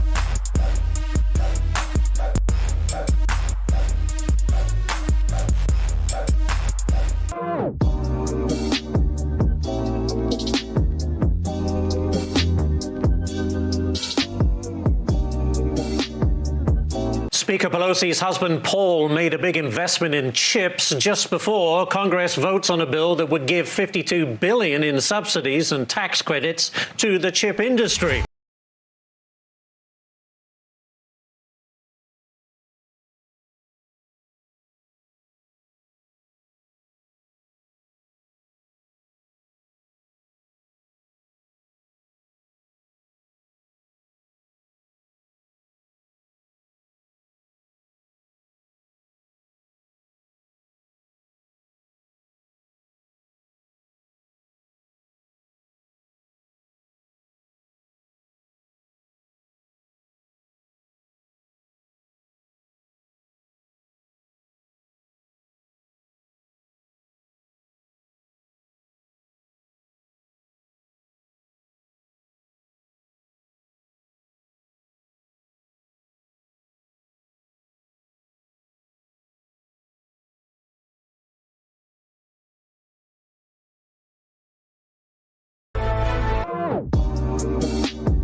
Good morning. Thanks so much for tuning in. I'm Austin Peterson, and you're watching my show. We're so glad to have you here. Thanks so much for tuning in. We appreciate you very much. All right. Alexandria Ocasio-Cortez argues that Elon Musk is messing with her Twitter account. She was quite triggered by Musk's claim that people with blue check marks on Twitter would have to pay initially a $20 a month fee in order to keep their Twitter account. But then after getting into a back and forth with author Stephen King, he lowered the fee to $8. And now he's trolling everybody who's complaining about it by demanding his $8. And you know what? At first I thought to myself, I probably won't pay to keep my blue check mark on Twitter just because I don't derive any benefit from it. Actually, all you get is hatred for being a blue check mark person. And, it's kind of this weird elitist thing. I was like, I don't need to pay $8 a month to prove that I'm Austin Peterson on Twitter. Whatever, I'll just let it go. But then I thought to myself, you know what? This is just so delicious. This is just wonderful what Elon Musk is doing to the left that I think I will pay to keep my my verification status on Twitter just to own the libs, just to help Elon Musk own the libs. You should put your money where your mouth is and what you believe in, which leads me to wonder if you've signed up to become a monthly supporter to the show. You can do so by heading to wakeupAmericaShow.com/support. Help me to spread the message of economic freedom and personal liberty by going to wakeupAmericaShow.com/support. Sign up for a $5 a month pledge. Just $5 a month to help me spread the message of economic freedom so I can afford my $8 blue check mark. Let's have a listen to Alexandria Ocasio-Cortez complaining about Elon Musk messing with her Twitter account. Yeah, she thinks that he is targeting her, and you're not that special, honey. Take a listen. In Co-op City. And when I get home, I see a text from my team saying, hey, let me know if you need any help with this Elon stuff. And I was like, what? So I pull up my Twitter app, and it's like gone. Like when you pull up your mentions and stuff like that, it's just like literally like a blank screen, totally gone. And I was like, that's weird. So it turns out we got under a certain little billionaire skin. I need something to eat right now. Like, I'm going to get my Donald Trump Buddha here from the AP for Liberty shop. Turned out I got under Elon's skin. Oh, did you really, AOC? Did you get under Elon's skin? I was at a community event in the Bronx in Co-op City. And when I get home, I see a text from my team saying, hey, let me know if you need any help with this Elon stuff. And I was like, what? So I pull up my Twitter app. Imagine that my chicken nugget is like Donald Trump. My Donald Trump Like- Buddha is a chicken nugget. When you pull up your mentions and stuff like that, it's just like literally like a blank screen, totally gone. And I was like, that's weird. So it turns out we got under a certain little billionaire skin. Oh, did you really? Really? Woo, really? I don't think so. I think it's more likely that you just probably had a glitch. I mean, who doesn't have a glitch on social media platforms these days? Every time you turn around, there's something wrong with the Twitter accounts, and there's just glitches that happen. You're not that special. Tolly Owens wrote in this morning. She says that she thinks that charging is a good thing. Rare Camellia says that the check mark is more for verification because of copycat accounts. There's value in that. Very true. Cecilia says that AOC is just showing how much she wants to date Elon Musk. Very good. Very good. Yes, I love it. The Science Girl account had someone literally copying all of her content and making a copy account trying to make money off of her because it's popular. That's funny. Can we not listen to you effing eat? Gross, says Rare Camellia. I know. Here's your ASMR for the day. This is your political ASMR. Taxation is theft. Taxation is theft. Economic freedom. Free markets. Chicken nuggies on free markets and capitalism and liberty.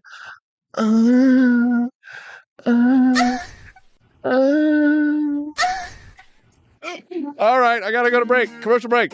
The weirdness will continue until morale improves. When we get back, Judge Andrew Napolitano with his take on affirmative action this week. Talk to him about a whole range of great topics. We'll be back with more on the Wake Up America Show at wakeupAmericaShow.com.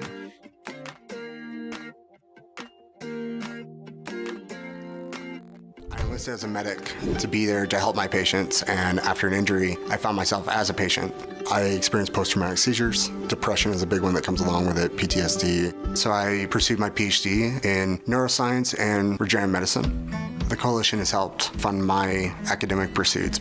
They genuinely care about helping the vet in whatever way that they can. Through supporting the coalition, you're supporting some of the veterans that have the biggest needs. Visit saluteheroes.org to learn more.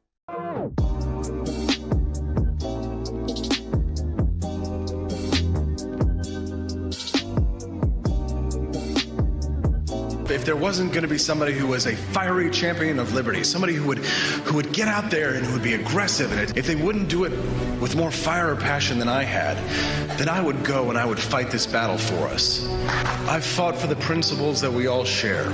Parties tend to be secondary to me. We're here because we believe in the principles of liberty. I am not a perfect messenger, but I think I'm a damn good one. This is a replica of our first president's flintlock pistol. You have my full support, my respect, and my gun.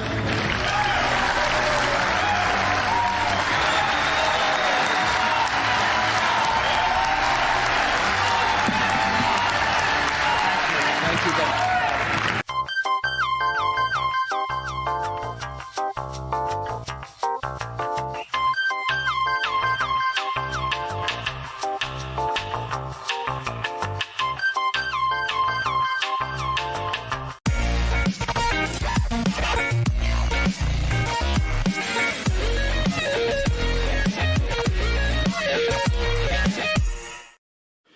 Had enough yet? Do facts no longer matter? Are lies to be encouraged instead of punished? This is not our inheritance. If truth no longer matters, we will not remain free for long. This is our generation's challenge, to defend our founders' hope that we the people could self-govern if we defend our right to get the facts. And right now, we're building the only defense of free people have, the facts, on every politician, every position they held, every statement they've made, every vote they've made, and any cash they've taken. It's the real history on those now pandering for your vote. There are hundreds of young people building our defense right now, and they need your help. We all have our passions, but as our ancestors knew, when events become so foul they threaten us all, we must stand and defend each other. Please, have our backs. Join us at votesmart.org.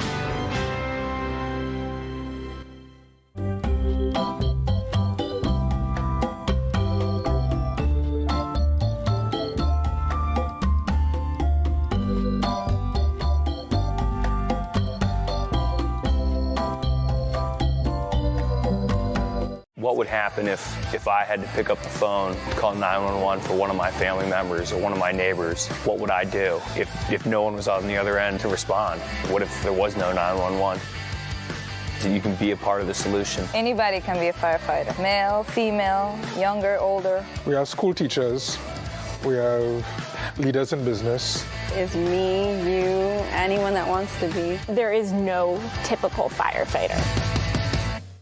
We wish you a freedom Christmas. We wish you a freedom Christmas. We wish you a freedom Christmas and a liberty New Year. Socialists and commies may try to convince you that the holiday's all about free stuff. But let's be honest, we all know whose wallet Santa's gifts are coming out of.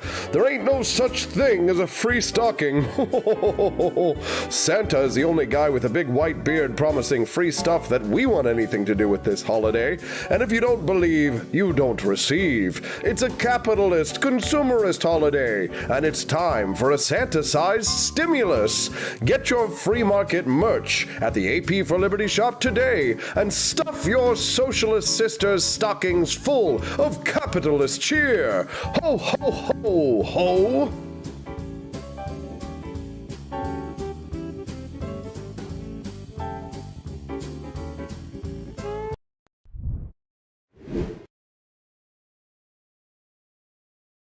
talk. Our initial program that we produced there was the Tea Party Summit. It was the rise of politicians like Justin Amash, Thomas Massey, Congressman Ron Paul came into national popularity. Senator Rand Paul was elected. We had Governor of Alaska Sarah Palin sitting across from you endorsing ending the Federal Reserve System. The Liberty Movement was very much at its height. But since then, it appears that the power has shifted away from the Liberty Movement towards a new, more populist movement here. Many libertarians are endorsing and supporting this populist movement. Congressman Ron Paul actually endorsed the populist candidate in Arizona, Blake Masters, who's running against Mark Kelly, leading some to believe that the Pat Buchanans of the Republican Party very much have common cause with libertarians. And, that has a lot to do with the fact that, the Pat Buchanans and the paleo conservatives have agreed with libertarians on foreign policy. They have a very much an America First view when it comes to foreign policy that jives very much with, non-intervention, as you and I believe, in terms of the role of the American military in foreign affairs. You and I are Jeffersonians. I'm using a lot of big words here, but I'm building up to something. Because I'm very curious, Judge, how you feel about this new populist movement, noting that it has roots in not just Pat Buchanan, but in the paleo strategy of Murray Rothbard and others in his late years in life. Many people like Ron Paul and others find common cause with these paleo conservatives, despite the fact that they disagree with us on things like fiscal conservatism, and they're the type of social conservatives that disagree with our views on things like, gay marriage or what have you, or transgender people and their ability to conduct their affairs in society. So I wonder, do you sort of track along with the idea that we have common cause with this populist or paleo conservative movement because of these agreements with them on foreign policy and other affairs, or do you think that we should stand on our own, distinct and separate because of the important distinctions between these groups? The roots of these groups is not Murray Rothbard, it's Theodore Roosevelt, one of the worst presidents in American history, one of the true perverters of the Constitution, trying to outdo his nemesis, Woodrow Wilson and William McKinley. The progressive era personified by the so-called Republican Roosevelt was one of the most damaging in American history, and it continues to damage us today. So I profoundly disagree with our libertarian colleagues who have moved in this direction and have debated loud and long with them to the point where I'm really kind of tired of doing it. I mean, libertarians who support Donald Trump, or big government Republicans, or Republicans who want to tell us how to live from their version. Josh Hawley is a perfect, paradigmatic example of this. These people are not libertarians. They are Democrats calling themselves Republicans because they believe in the power of government to tell you how to live. And they believe that government is presumed to be moral and correct. Because government is the negation of liberty, Murray Rothbard, government, although it's actually a phrase from von Mises, but Rothbard used it many times. Government is presumed to be immoral and presumed to be wrong. Everything government has it is stolen. Everything the government has it is taken. It doesn't exist for our benefit. It exists for its own benefit, to expand its power and to regulate us. And this variant of Pat Buchanan and Blake Masters, I can't use Ron Paul's name in the same breath, but this variant of Republican is nefarious and dangerous and needs to be exposed for what it truly is. So then, Judge, you must have been deeply concerned then in the late 1990s when Murray Rothbard endorsed Pat Buchanan and endorsed what we call the paleo conservative strategy. I mean, he wrote extensively about, getting, the rednecks, involved in the liberty movement because we shared common cause with them to a certain extent. So I don't know how you felt at the time or if you were paying attention at the time, but you must have been aware, of the paleo strategy of, the Rockwellians and the Rothbardians. So to your mind, that was a departure from libertarianism. Is that correct? It was even though some of the names are the gold standard in libertarian thinking, like Murray Rothbard and Lou Rockwell, yes, it was a departure. And there was a dramatic departure when Trump ran against Hillary, and people like Walter Block, who's the most libertarian human being on the planet, started some group called Libertarian Academics for Trump, and he had 4,000 signatures. What libertarian in their right mind could vote for an authoritarian? But many of them did. I think they were deeply disappointed in his presidency because of all the issues that were brought on, mainly by his personality. Nevertheless, people who believe in government cannot be considered libertarians and cannot be defenders of personal liberty. Now, I recognize that an election is a choice. You have a choice between Hillary and Trump. You have a choice between Biden and Trump. There's always a lesser party candidate running. If it's Ron Paul, you vote for him with glee. If it's some libertarian you never heard of, you just sort of check the box and move on. But to support publicly the idea that the government can tell us how to live is antithetical to the view that the individual is sovereign rather than the state. These are the conversations that you will not get on any other show, perhaps save Judging Freedom. The Judges podcast themselves at judgenap.com. Judge, thank you for your point of view. Thank you for sharing your heart with us. We appreciate you very much. All the best, Austin. Talk to you soon. You as well. Do you like Judge Napolitano? Send us a text. Hello, my name is Kelvin. Welcome to Frenchy Bush. This is my Didi's website, and I've decided to speak to you with my real voice for the first time ever to tell you about how cool Frenchy Bush is. But I've decided that this is the perfect opportunity to share with you. Frenchy Bush is a good website. You should follow us on socials. If you like Frenchies or any kind of bulldogs, me and my new brother George are going to try to make your life more fun. Hello, I'm George. My neck isn't really thick yet, but it will be. We are so glad you're here. Please ignore my floating eyeball. It helps me spot predators who might be approaching from the sides. Didi made Frenchy Bullshit to review things that he uses on me and my brother to tell you if it's good or bullshit. Take this collar, for example. Didi really likes it. Didi said it's really handy because us Frenchies got thick necks. Need something really tough. People think Frenchies are little, but if you look at us from below, you can see we are really pretty buff. Beefcake, yes. Look at my creamy thighs and chest. Yes, you like that? Big brother, please focus. Frenchy Bullshit. Please follow us for more great content and read the Frenchy Bullshit blog for more fun and cool stuff.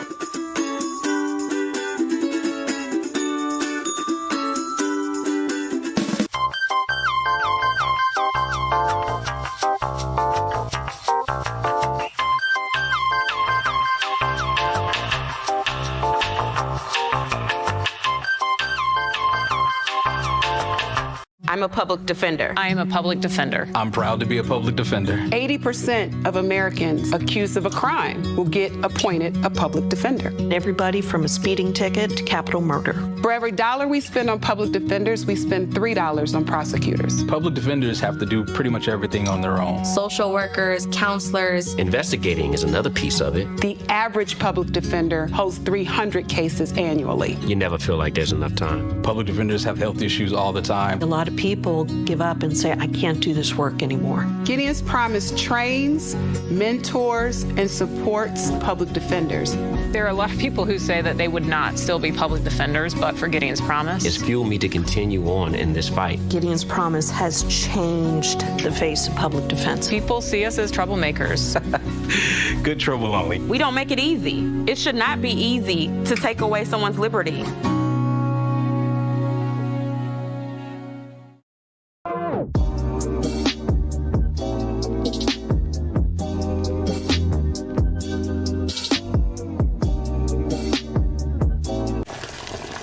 Ever hear the one about the frog?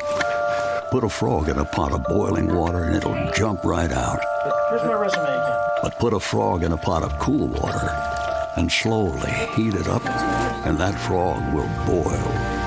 It's a lie. But as a metaphor for us and all that we go through as veterans, any real world experience. It's a story that rings true. Hello, my name is Kelvin. Welcome to Frenchy Bush. This is my Diddy's website, and I've decided to speak to you with my real voice for the first time ever. Good morning, it's 8:44. You're watching and listening to the Wake Up America Show with Austin Peterson at wakeupAmericaShow.com. All right, so I've been scratching my head this morning saying, who can I get on my show to talk about Hispanic voters? And kept trying to reach out to certain friends of mine that I usually have on the show back and forth. And then I was like, duh, my sister is a Latina. We need to get her on the show. Jody Brooke Peterson, who's joining me now on the phone. Good morning, Jody. How are you doing? Good morning. Good morning, my lovely Latina sister. Nice to have you on my show. Thank you so much for coming on. Well, I'm glad you're having me. Yeah, absolutely, Jody. It's so funny because Jody, whenever I talk to like political people and stuff like that, I'll mention my Hispanic sister, and they just laugh. They're just like, what the hell are you They're talking confused. about? Yeah, they're still very confused. I'm like, you do know adoption is a thing, right? It's like I don't understand.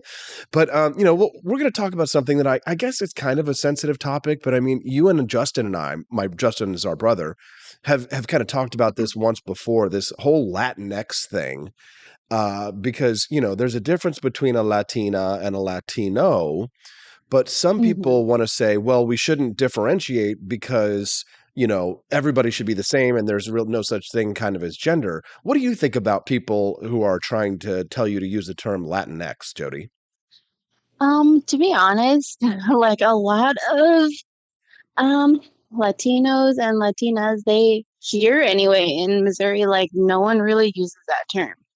So I just think it's funny how like people are really pushing it because like I just think it's mostly like the younger generation that's like just trying to start something new.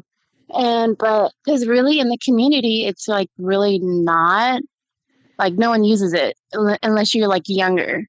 Does that make sense? Yeah, but so when you say nobody uses it unless you're younger, how do people in the Hispanic community talk about it? How do they feel about the term in general, would you say? Like the people who don't use it, are they deliberately not using it because they don't like it? Or, what would you say is the general feeling? I'd say it's like to each their own. They don't have a problem with people like saying like, oh, like I'm Latinx, but a lot of people that I've came into conversation with, they've told me like, well, that's fine if they use it, but I will not refer to myself as that. So I just feel like maybe it's just to each their own kind of situation because I don't refer to myself as that at all. Right. You consider yourself a Latina. Is that correct? Oh, yeah. But, Hispanic is a gendered language, right? So, I mean, Yes. and that, don't you think, isn't it important to kind of like preserve like, your heritage by preserving the language in that way? Oh, for sure. I think so. If you're just tuning in this morning, I'm speaking to my sister, Jody Peterson. We're talking this morning about the Hispanic vote and where it might go next Tuesday. Jody and I were talking a little bit about her votes next Tuesday. I know that we talked about one issue that's driving you to the polls, and that was marijuana. Jody, are you going to vote for it? I'm kind of on the fence, but I think like I may vote for it. Just because, it's probably, it's good to, people need to stop getting arrested for this plant. Wouldn't you agree? Yes. Yes, I totally agree. Yeah, for sure. And, in terms of, Republican versus Democrat, do you lean one way or the other, Jody? It's just I feel like whoever I have more common like interests with is actually who I base like my vote on. So it really doesn't matter to me either Democrat or Republican or Libertarian. It's just whoever I like connect with most and like what they're gonna have like and basically towards my values is who I usually vote for. Well, it's interesting you say that, Jody, because like earlier I was reading an article from The Atlantic where a person was talking about how Hispanics are not what we call a monolith, meaning that they're not all of one mind. Hispanics are very diverse. Cubans are not the same as Puerto Ricans, and Puerto Ricans are not the same as Colombians. Like as many different types of Hispanics as there are, Jody, they all have different kinds of views and opinions, right? Oh, for sure. I believe so. Everyone's always different. And in terms of like, here in the Midwest in Missouri, again, it's very much, kind of a diverse view, would you say? Yes, I definitely agree. Yeah. All right. Well, Jody, is there anything else that, in turn on this topic that you think people ought to know, or any thoughts on like the whole like term Latinx? Anything else you'd like to contribute? Um, I just say if you come into contact with somebody who is like, oh, I'm Latinx, I would just stay clear and just say, oh, that's nice. There was one other thing I did want to ask you about, Jody. Okay. What was kind of like this push by the left to kind of erase motherhood, right? So we've been having this discussion about motherhood, and it's like Yeah. we ask this question, what is a woman? I mean, have you noticed this push by like political factions to try and erase, what it means to be a mother or to be a woman? I think it's crazy how like they're trying to say like, oh, we're not going to call you a mother anymore. We're going to call you, I don't remember what it A was. birthing They said, person. yes, a birthing person. I'm like, yeah, no, I'm a mother. Okay. You did not go through 9 months of pregnancy and rear that child, Mario, to be called a birthing person. No, definitely not. Well, I just think it gets crazy and out of hand nowadays. Mhm. Just call it like it is. I'm a mom. We love to see it. Jody Peterson, you are a great mom, the mother to my nephew Mario. We love you Thank you. we love you very much, Jody. Thank you much for Love your you time too. today. Have a wonderful Sure. day. You too. That was Love good. you. That was good stuff. Did you like Jody Peterson on the show? You can send us a text 573-319-1586. And I guess that's it. We're done for the day. I'm going to end it a little bit early. Hope you don't mind. But I did give you a little special interview there with my sister. Thanks so much for watching this show. Big announcement coming on Tuesday, on Election Day, and it's coming at 2 p.m. So we now know the time. 2 p.m. on Tuesday.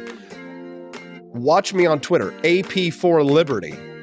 AP for Liberty. I mean, it's everywhere. Facebook, Twitter, Instagram, Rumble, right? AP for Liberty. But you're going to get a big announcement on Tuesday. You don't want to miss a single minute. I'm very excited. See you on Monday. We'll have a regular show on Monday, regular show on Tuesday. Tuesday afternoon, things are going to get weird. And then Wednesday, I'm going to do my best to give you a show, but it might get kind of crazy because of what happened on Tuesday.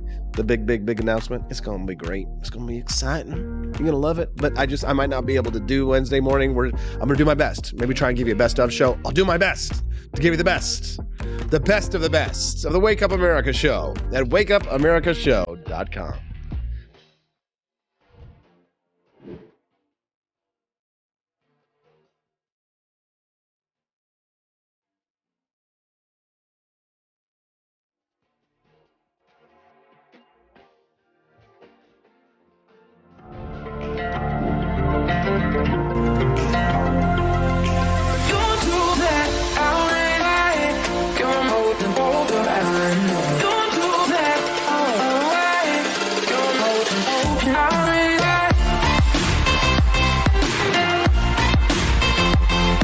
It's morning again in America. Our country is prouder and stronger and better.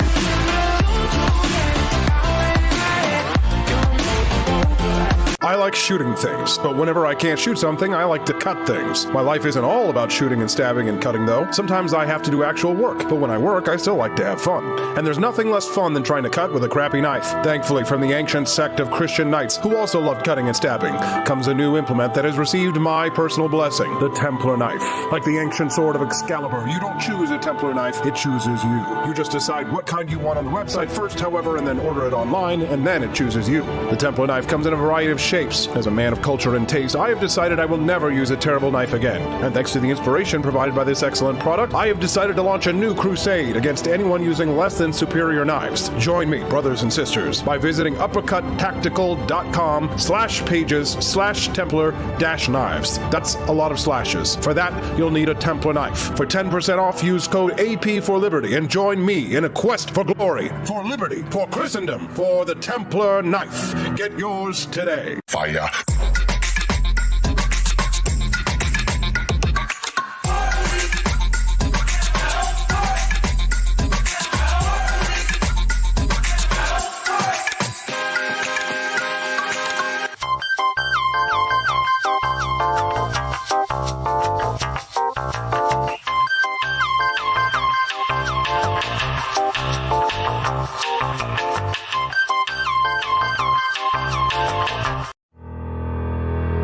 Your printing company stinks. They charge you too much money and they don't love America enough. We've got the solution. Patriot Printing USA. Whether you're running for office, saving souls, or just need business cards that will get you the new job you've been looking for, Patriot Printing USA has got you covered with the best prices around. Palm cards, brochures, bumper stickers, door hangers, you name it, we've got it. PatriotPrintingUSA.com. That's PatriotPrintingUSA.com.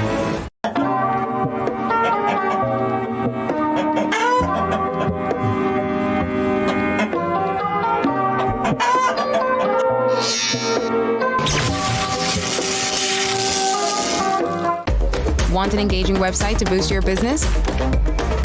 You're just a click away from 5-star Fiverr talent. Hundreds of freelancer skills like web design. Head to Fiverr.com today and get something started.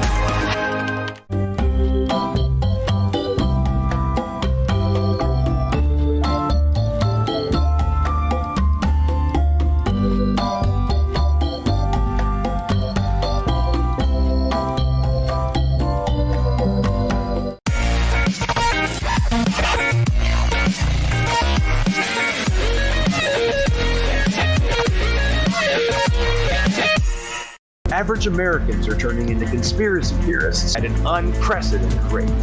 Flip City Magazine was created for new converts to aid in their in-depth research along the path of absolute truth. We offer the hardest-hitting news and opinion delivered uncensored in print directly to your door. Display proudly on your coffee table or hide discreetly under your mattress. Flip City is the magazine they don't want you to see, much less read. Subscribe to Flip City Magazine today at flipcitymag.com.